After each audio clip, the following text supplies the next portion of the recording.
Well, it may be opening day in the big leagues, but here in Flagstaff, high school baseball and softball are already in full swing. Over the weekend, all three high school baseball teams took to the diamond, and we'll start things off with the NPA Spartans, who took on the Ash Fork Spartans Friday night. NPA came away with the 8-2 victory, putting their record at 10-2 on the season and 1-1 in section play. Their next matchup will come on Tuesday night when they take on second place Baghdad at Sonowa Middle School. As for the Coconino Panthers, they played Saturday against the Page Sand Devils and came away with an 8-2 win, improving their record to 11-7 on the season, which is good enough for first place in their section. And finally, the Flagstaff Eagles took on Paradise Valley on Saturday as well. This was a tough loss for the Eagles as they fell 9-3 and to 5-13 on the season. They're 0-3 so far in section play. All right, now over to the softball, where the NPA Spartans softball team also took on Ash Fork Friday night. This was an easy win for NPA as they blew Ash Fork away by a score of 17-0 and improved their record to 7-1 on the season. That's good enough to put them at the top of their section as they are 3-0 early on in section play. The Spartans will be in action again tomorrow when they take on Lee Williams.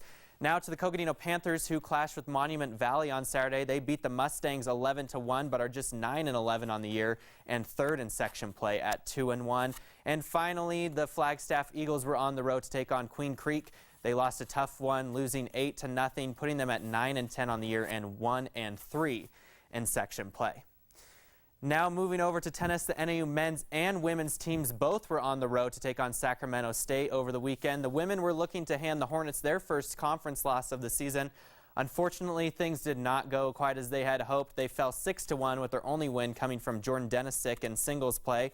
The Jacks continued their road trip today, taking on Nevada and Reno for their final non-conference matchup of the season. This was a tough loss for the Jacks and a close one, losing 4-3. After winning 2 of their 3 doubles matches, Nevada was able to right the ship in singles play, winning 4 of those 6 matches.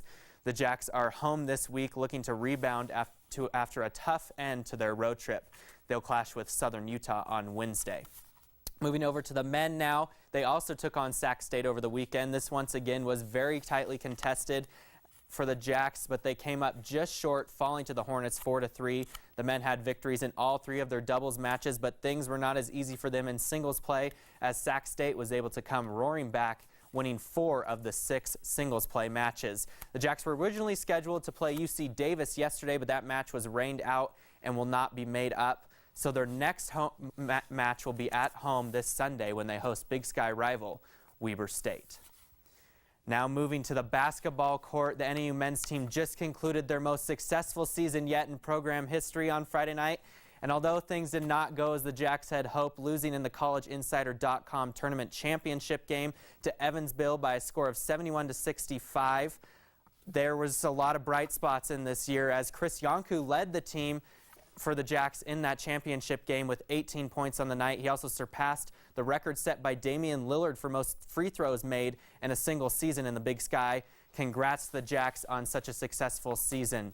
And hopefully the Jacks will have a chance to dance in the NCAA tournament next year. The championship game will be played tonight in Indianapolis as Duke and Wisconsin just tipped things off.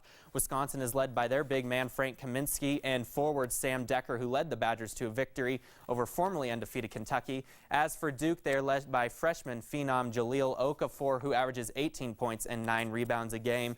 Wisconsin is a slim 1-point favorite over the Blue Devils in this championship game. Well, baseball fans, the wait is finally over. MLB opening day is upon us, and the Arizona Diamondbacks will begin their season tonight at 7 when they take on the San Francisco Giants. Sports reporter Haley Schickner has a season preview from the final week of spring training in Scottsdale. Check it out. Well, opening day is finally here, and the D-backs are in full swing for their regular season. I caught up with some of the team to see what their expectations for this season are.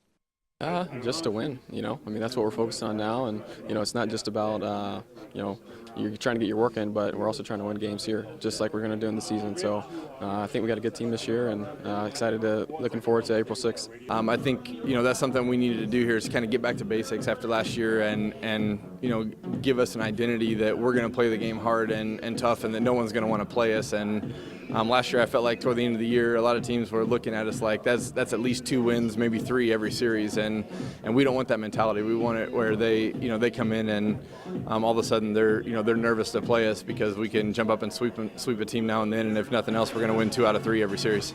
I think we're going to hit a lot. We're going to score a lot of runs. We're going to play some good defense, and I think pitching staff's going to surprise a lot of people. The other side of the question is, are we happy with what we have in the room? Yeah, we're fine with picking 25 out of this group and going to battle.